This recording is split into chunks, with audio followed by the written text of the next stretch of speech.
Hey, what's up, guys? It's Joe Troyer, and today I want to share with you a interview that I just did with the guys behind Local Client Takeover, Matt Stack and Mark Luckenbaugh. I hope I didn't botch your name too bad, bro. Really sorry. But this interview is awesome. So I did it for the Local Client Takeover list, all of their followers and people that follow what they do, and it just went really, really well, right?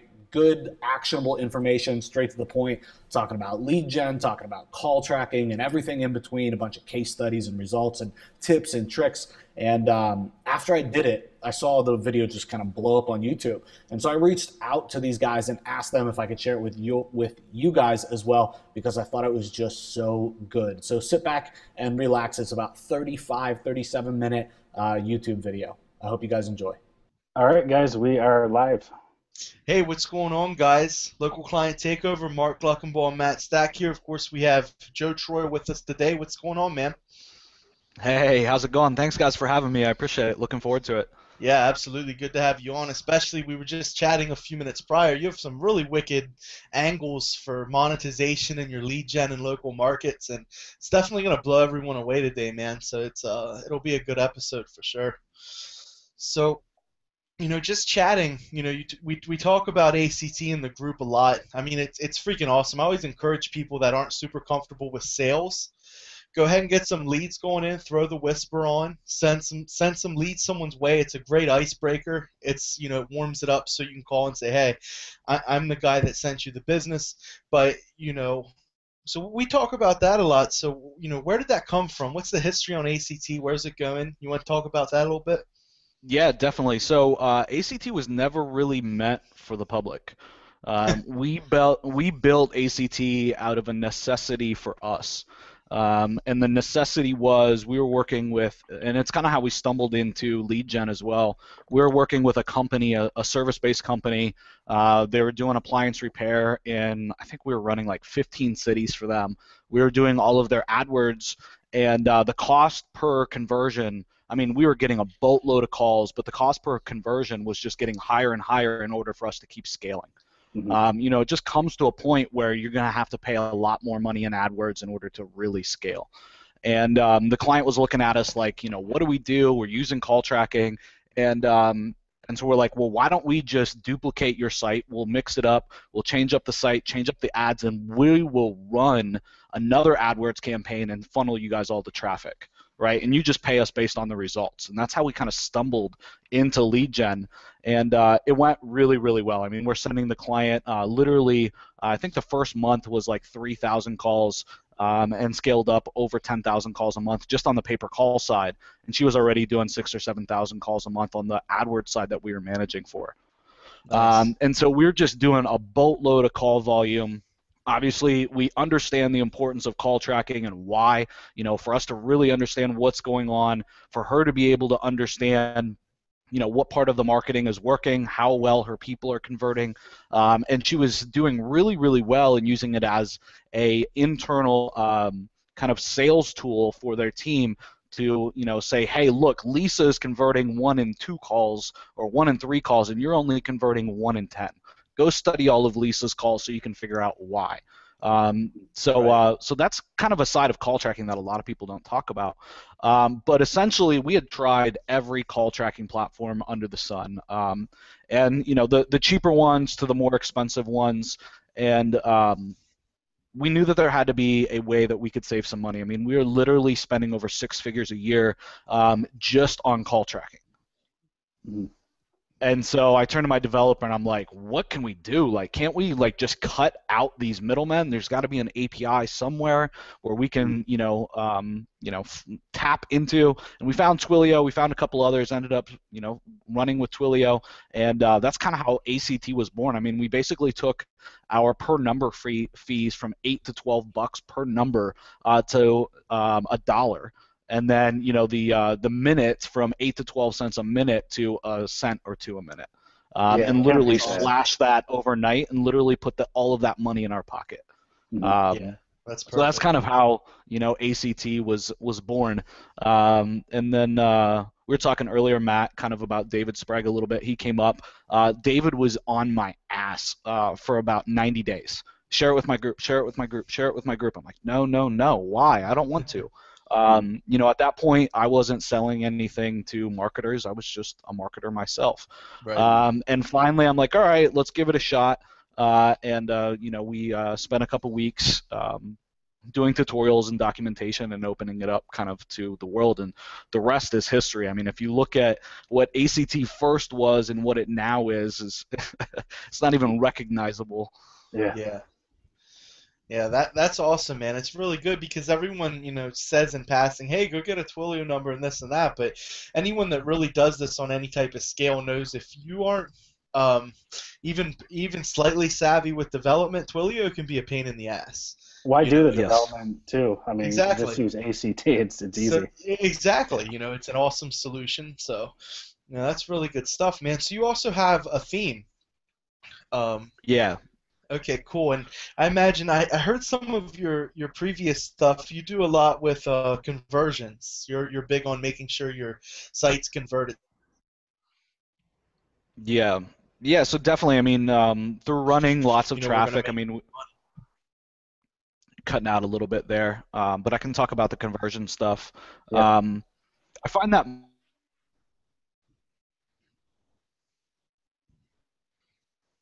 don't know kind of what's best practice.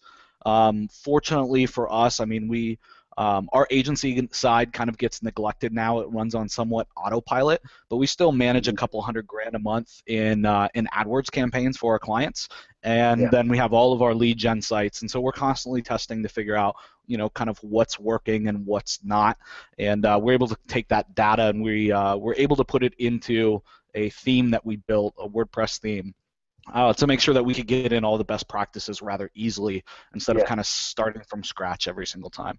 Hmm.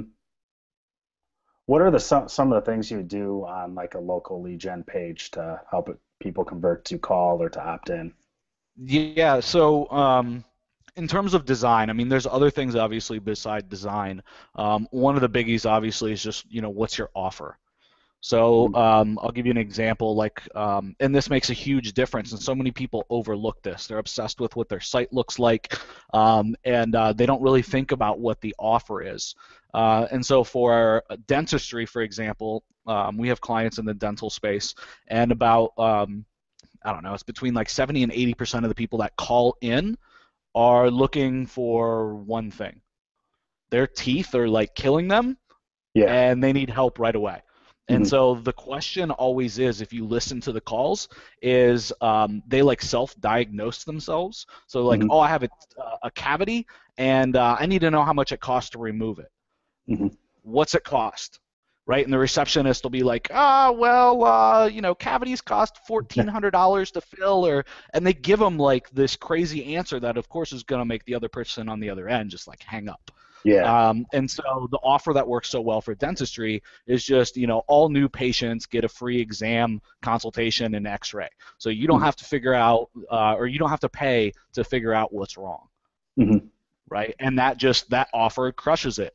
Without that, you know, without a good offer, you know, you're gonna have a hard time converting. Hmm. So I think that's one side of it, and then the other side, kind of best practices in terms of what we put on the pages and kind of how we structure them. Um, we always do a pretty slim header. I see a Yeah. lot of guys making these logos that are like this freaking big, and Uh-huh. you know they're insane. And obviously, we want to take advantage and get as much of the important information above the fold as possible. So for us, we like to do logo in the top left, top right, a call to action and a phone number. Right below it, we put in our navigation. Our rule of thumb is just between 3 and 4 menu items in that navigation. If you Okay. put too much in there, you're going to give your clients too much opportunity to go browse through your site. And you know what's above the fold should do most of the converting for you. Hmm. Okay, so you don't want to give them all those options. You don't want to have a million menus within menus and sub, you Yeah. know, drop downs and things like that. So keep that, you know, navigation bar slim, but also don't put too much shit in it. Don't give your, you know, customers or your prospects landing on that site, you know, too many choices. Yeah. That makes sense. And then we found that Right below that, we put a big banner with a call to action. And so, like the dental, the primary banner that they see would be that free exam and consultation. Mm-hmm. And I've seen all kinds of studies that say that sliders actually decrease your conversions. But I think when done correctly, it can actually work really well. So we Yeah. like to put our primary offer first in the slider. Then next up, we kind of hit the different verticals that we target. So let's say like we have a roofing site. We put a banner on there specifically targeting residential, and that would come next. And then commercial would be the last banner. So we want to make sure that we speak to everybody that lands on the page and they say, yes, this is right for me. Mm-hmm. This company can actually help me. Mm-hmm. And then below that, we like to do what we call feature boxes. So we like to have like 3 or 4 boxes right below the banner. And in those boxes, we do like reviews or testimonials, any type of social proof, any BBB or any type of associations that they're a part of, anything like that, anything that's a conversion booster like that. Yeah. And then, that's where it breaks, and, everything else is below the fold. Yeah. But everything above the fold, I mean, you really want to focus on the conversions, and it's not. We don't do like anything SEO really above the fold. Okay. Yeah, that makes sense. All user experience. All user experience, and the goal is like they shouldn't even have to scroll. Mm-hmm. If we can just get them to land and not scroll, we've done a good job. Yeah. You're talking about choosing the right offers. Actually, I think I learned this from you. You said to like go to some of the most competitive cities, see what people are doing with PPC. I mean, you don't have to reinvent the wheel. Yep, exactly. You just want to find out and put yourself in the customer's shoes or the prospect's shoes. If you're, we do a bunch of roofing stuff and we do like water damage. I think you're in that space too. Mm-hmm. But I actually was put in the prospect's shoes. I had a leak in my roof. And that forced me to kind of think about what should that offer be. The other thing that you can do is go pick up like around town like the free newspapers that they put like in Publix or your restaurants or grocery stores, Starbucks, coffee shops, whatever. Go pick up like those little flyers and booklets and look through and look at what the offers are. Personally, I like doing that like everybody else. I'm on the internet all day long, every day, and so like we get like blindness to it. And so I'd rather like go sit and have a coffee and kind of take my time looking through it. And for me, that's a little bit more of a creative process and kind of helps me think through the offer. Yeah, that makes sense. But we're able to grab a lot of good offers just by looking through the AdWords ads in the big cities, and then going and picking up those like free newspapers or flyers with all the ads in them. Mm-hmm. That's awesome stuff. One thing I want to touch on is how you select a niche. Like, what kind of criteria does your niche have to be a viable option? So that's a very good question, and I think that my opinion is very different from other people's. It seems like most people say you need a niche with a very high average customer value. People usually assign, hey, at least $1,000 or something like that to it. And I think that that's kind of the wrong way to think. Because just because it's a high average customer value doesn't mean that you're going to be able to get the volume that the business needs and that you need in order to really make a substantial amount of money. Yeah. So I personally really love the services space, home services types of offers, AC repair, appliance repair, things like that where the conversions are just crazy. Like our appliance repair sites continually convert like 66% of prospects into phone calls. Wow. That's incredible. Which is crazy, right? And so because of that, we're able to do a large amount of volume, and the volume makes up for, not the highest average customer value. Yeah. So, I think that we have a little bit of a different approach than most people in that regard. So for me, when picking a niche, I don't overthink it. I do something that most people won't do, and I kind of just throw everything against the wall and see what sticks. Okay, so I'll put up a site in a bunch of different verticals that I'm potentially interested in, get it ranking. I mean, we all know the cost of getting these sites to rank is absolutely shit. You know, total investment, what, maybe $200 for a site, Yeah. right? $200 to figure out if a niche is viable or not. Like, have at it. And so we kind of do that and then see what kind of call volume that we can bring in. Right? If the average customer value is really low and we can't get enough calls, then obviously we're going to trash it. Yeah. Right? But I'll give you an example of a niche that nobody would think of that absolutely crushes it for us. It's mobile dent repair. Ah, okay. So a bunch of my students and myself have been absolutely crushing it with that offer. I have a site in Miami. If you Google Miami mobile dent repair, we come up #1. That site is and that niche is awesome because like the top competitors have like 10 or 12 backlinks according to Open Site Explorer or Majestic. Right? So like I can just do a blast through Sendwire and I'm ranking. Like it's so easy, it's not even funny. Like I'll take a site, build it, and clone it, and put it up, and in 2 weeks I'm on the first page. And awesome. that site, you know, the client value, the average customer value isn't that high, but that site gets almost 100 calls a week now. Oh wow, that adds up, man. And it's a pure SEO play. You know, very very little time invested. And so for me, I think my answer is kind of different than everybody else's. I think you need to just kind of take 3 or 4 niches that you think that you'd like to go after and give it a shot. Yeah, it seems like it's a balance between the average customer value and the actual volume you can generate with it. And then obviously, you know, the invisible thing, or you know, the thing that you just really don't know either, is how are you even going to like dealing with that business owner?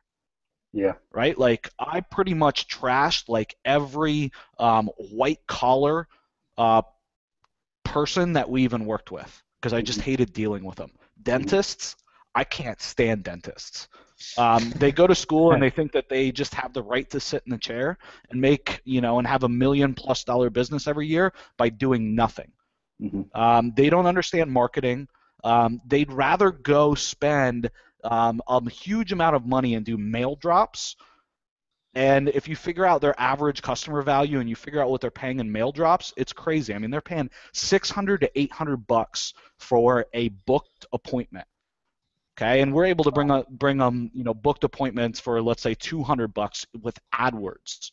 That's obviously like the most expensive that it's going to be. Like that's driving a ton of volume, and the dentists just don't get it. Why should I pay you $200? What do you mean? You're spending $600 over here and you won't give me $200? Yeah. They're just not a business savvy niche for the most part. And so I really don't like working with a lot of white collar people. I'd rather work with the contractors and the more blue collar people that will get off their butt for some money. Yeah. That makes sense. And they don't have near of a, you know, near as much of an entitled attitude either. You don't have to deal with gatekeepers or anything like that. And then the other thing is obviously just how competitive is it, right? And most of the contractor-based verticals and blue-collar stuff, guys, it's so non-competitive. Oh yeah, someone's just wide open. Yeah, that's a really good point about, you know, getting the expectations for how a client's going to treat you. We have almost 90 dental clients, and it can be a nightmare. I mean, there's definitely days I almost pull my hair out dealing with the clients, man. So yeah, that makes a really good point. But before I just found that they don't like to really learn either. They take any constructive criticism typically just as criticism. So when we were doing lead gen for dentists, and we still do it for a couple of them that aren't a pain, but like we give them feedback and show them calls and say, hey, you know, Carla's doing a great job on the phone, but Nancy sucks. Here's some examples, and here's how she can clean it up. And they get upset with us. Trying to improve their business. Yeah, Yeah, they got that attitude. like, kind of know-it-all type of stuff. And so Yeah. that's the big thing. And I think it goes past setting the expectation too. I mean, you can do a good job setting the expectation, but if they're kind of unwilling to listen and implement, you're not going to be able to help them, and your pay, as a marketer is obviously going to go down. Yeah, it can be a nightmare. There's no doubt about it. It can be a terrible nightmare. Mhm. But before we jumped on, we were talking about a really interesting angle you have to to kind of monetize. So you worry about one thing at a time. You're not worrying about chasing clients as well as fulfilling and everything else. So, you have a really cool thing you do with the call networks. You want to share some more about that? That was awesome. Yeah, so basically this kind of correlates with what I was talking about earlier in terms of picking a niche. Like, we just pick a couple out of the air, do a little bit of research. If it makes sense on the surface, we go after it. So we build out a very basic site using our theme. We've got the process down to build out one of these sites in about an hour or two. All the content, all the logos, the banners, the offers, everything, buying the URL, getting WordPress set up, like the whole 9 yards. So our investment is very cheap. So if something looks good on the surface, we'll run right into actually grabbing, the domain and building out the site. The problem is when we started doing this, all of a sudden we have 10, 20, 30, 40 sites that are getting calls and we don't have customers for. Right.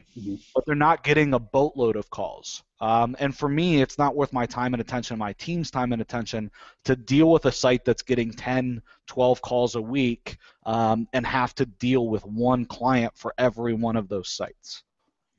Right? Because then you're working on fulfillment and getting the call volume up, and at the same time you're trying to work with the client, set the expectation, and then they're questioning you, Matt, why is the call volume not very good? I only got 3, booked appointments from you this month. Yeah. Like that sucks. Yeah. And so we started looking into pay-per-call networks. And that's what we're doing now is, when we're in the throwing shit against the wall phase and kind of scaling up, we work with pay-per-call networks and drive the calls actually through pay-per-call networks. So like Commission Junction, for example, has a pay-per-call network. And so we're driving the calls through those networks to get paid, right now, and to get paid while we're scaling up the sites, and while we're even trying to figure out, is it viable and is this something that we want to be in long term, or do we just want to make money from the pay-per-call networks and let that site kind of die? Not die. Once you do the work and the SEO, it's going to continue to bring in calls, but let's not focus on that niche maybe. Yeah. Right. What ways are you generating traffic for these sites? Most of our stuff, at least, well, in the kind of testing phase, we are just doing Google organic maps and video. Okay. Video, everybody loves video, but videos don't get that much call volume. Right. The great thing about video, though, is you can steal that position from your competition. So, I mean, that's really how I look at video. If I can get a couple calls a month from video, fantastic. I just want to make sure that I'm taking it away from my competitors. Yeah, makes sense. Right? So I just want to control as many assets on page one as possible. The videos, I don't care how fancy you make them or how good you make them, they just don't convert that well. And so for me, it's more about just taking spots from everybody else. So Google Organic and Google Maps. We absolutely love Google Maps. I have sites that have generated over the last 3 years 4, 5, 6,000 calls. Pushing anywhere from 60 to 100 calls a week just from Google Maps. And the cool thing about Google Maps, I'm sure you guys know, is like the shakeups don't really happen like they do in organic, right? So you're not dealing with the hummingbirds and the penguins and all the Google slaps. Things are much more steady in Google Maps. And so for me personally, I don't think that there's a better ROI out there than Google Maps. Yeah, Google Maps rock. How are you mitigating? And this could be, I understand if you don't drop the secret sauce here, but do you just use virtual offices for locations you don't actually have, or because I know they pulled the plug on MapMaker. That was really Yeah. nice to get instant verifications, and I know everyone has their little tricks. If you don't want to get too deep, we're not going to hate you for it. I understand, but The virtual the offices do biggest work. the biggest thing is just think outside the box. Like, stop playing in the box. There's so many ways to get a virtual address, Right. whether it be a virtual office, whether you pay somebody to use their address, whether you use a family member's address. I mean, there's so many ways. Yeah. And people get so focused in on this that they end up doing nothing. So, Yeah. like, my Agreed. big tip is, like, just get an address that you can verify. There you It's go. not that difficult. Like, Yeah. stop being a pussy. Um, it, Good all around it's advice. really that simple. I mean, there's a million ways, and I can give you guys some ideas, but I stay away from USPS boxes and postal boxes and things like that, PO boxes. I stay away from all the big mom and pop virtual offices that are out there, Regis and Da Vinci and all those boys.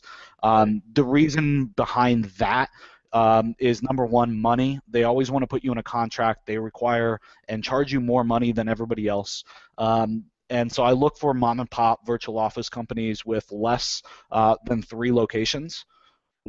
Oh, okay. And I want a month-to-month deal. So no long-term contracts, because I'm going to call them up and either cancel or add on businesses. So I'll have it for a month. I'll get my postcard, and then I'll call them up and say, hey, now it needs to be this name. And so I just need flexibility in that regard. The other thing, I mean, there's obviously white hat techniques. There's gray hat and just obviously black. Yeah. So I don't know what you guys are advocates of or how dark you want me to go, but there's some fishy ways that you can do it without even having an address. Yeah. Still. We're the whatever it takes kind of guys. If Yeah. it Okay. if it brings in leads and generates money, it fits with Okay. LCT. Okay. So first, have you guys seen Google requesting additional verification yet for your verification with Google Maps? I have not yet, not with mine.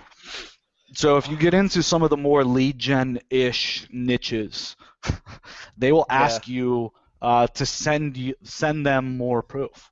Yeah. So for example, they'll say, send me a picture of your business sign, on your door or on the street. Yeah. And so you can literally photoshopping your logo onto a door, and they'll approve it. They don't really even look at quality. They're just, trying to shut down people with that response, and it doesn't really go a whole lot further. Mhm. Yeah. What you can do though is, and we figured this out kind of. So for a while, it seems like Google's got it under control now, but for a while we had problems actually getting Google's postcards. Mhm. Sometimes we would never get them. Sometimes we get them in 4 weeks. Sometimes we get them in a week. Like, it was just very up and down. So what we did is we started setting reminders for 2 weeks in our calendar after we did the Google My Business submission.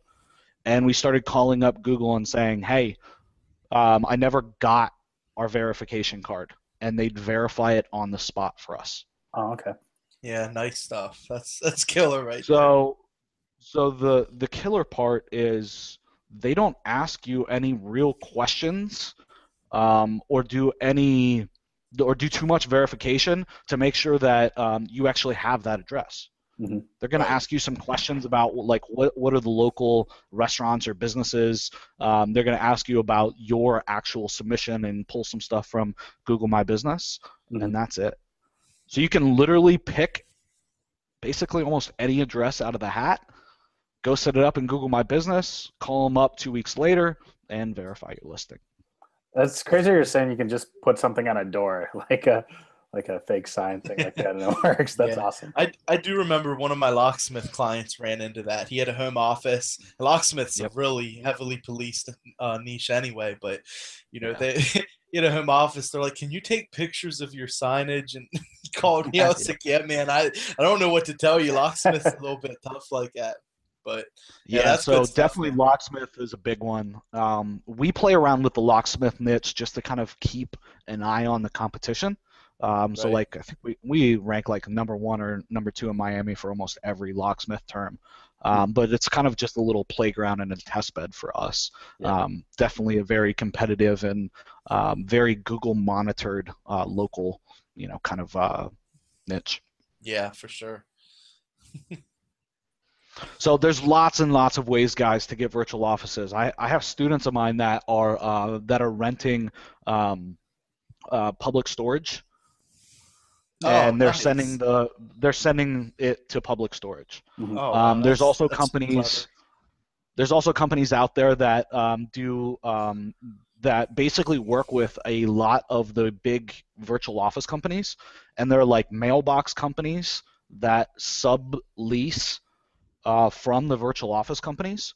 Okay. So it'd basically be like me going and signing up with Regis and getting a bulk discount deal on, let's say, 60 major cities in the U.S. Mhm. Okay, and then being able to sublease that to you and say, okay, Matt, now you can use any of these addresses that you want. Yeah. Okay, so if you do your research, like there's a million ways to get Google addresses. Go pay somebody on Craigslist, family members, friends, do some exchanges with people in the community. Like, Yeah. just stop being a pussy. No, that's good Yeah. stuff, man, because I agree. Those things generate a ton of leads, and that's really good stuff. And Thanks for that. there's no reason to. The other thing is that you can't do more than one site, even in every city. So if you find something that's working really well, go find another address, do it again, build out another site. We have some sites that and some. Yeah.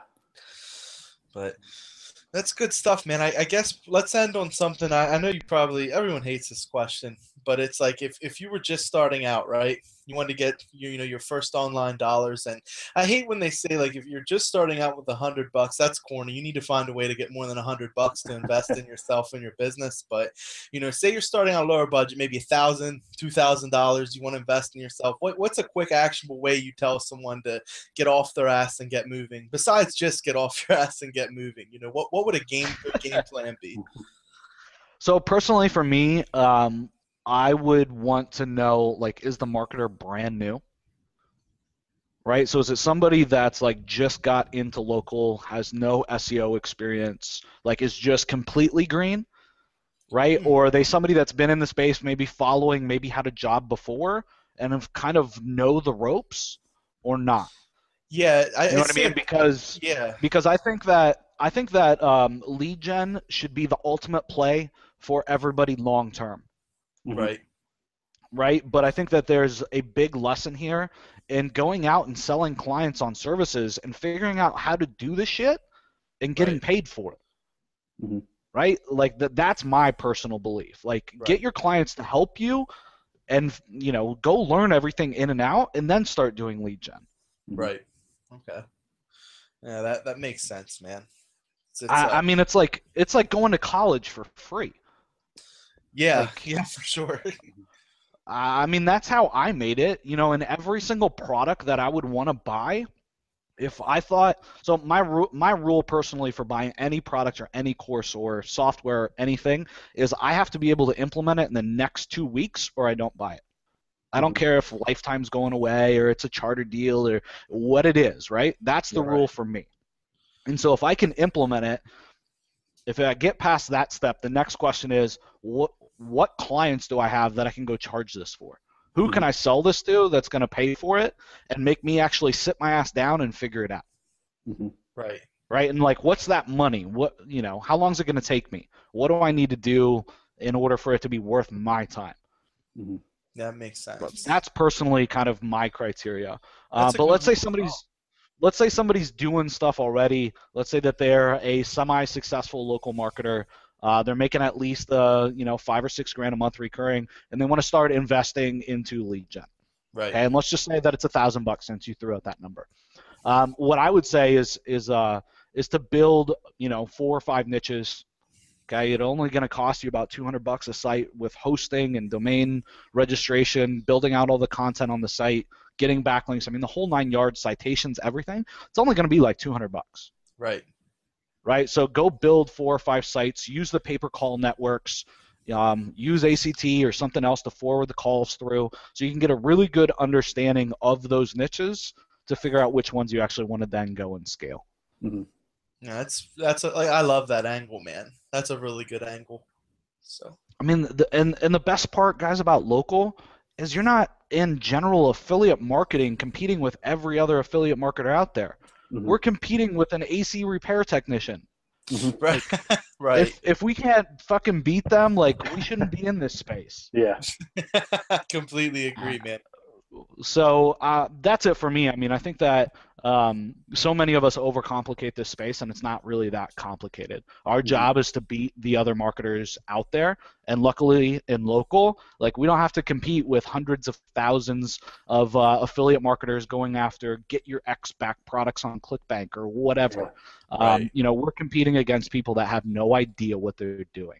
It's like taking candy from a baby. Mm-hmm. Yeah, that's awesome, man. Good advice for that, especially in an industry where everyone says, "Hey, go after the higher dollar, go after the gold," and the problem is just it's going to be much more competitive. I mean, you can, but I'd rather see somebody get some results like super quick. Yeah. Because as soon as they get some results, they get the phone ringing, they start making even a little bit of money, it's just going to jack them all up. They're going to get their endorphins going. They're going to get excited, and they're going to want to do more.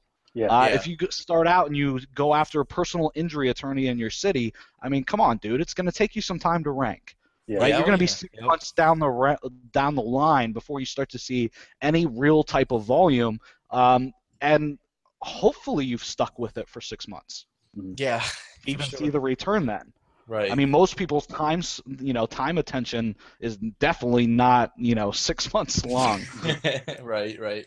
Yeah. I have ADHD like crazy. I couldn't stand a 6-month timeline to see if something was working. Yeah. Right. That makes sense. Yeah. It's a long commitment, compared to something you can gain a lot faster. So, yeah, that's kick-ass advice, man, for sure. So, before we go, you want to shout out to the audience? Where can they follow you? Where can they hear more from you? Shout your blogs out, your platform, whatever you have going on, man. I'm sure a lot of people are already following you, but it's man, for sure. Definitely good shit. So digitaltriggers.io is our blog, and that's where we're really, really focusing a ton of time and energy and attention on interviewing people, as well as me coming out with content all the time. We talked about Google Maps and how we're crushing it with that. Like, I just put out a video a couple weeks ago. I think we're up to like 8,000 views now of me breaking down what I'm doing for Google Maps, like showing you guys all the call volume, keywords I'm ranking for. So super transparent, trying to give everybody the goods.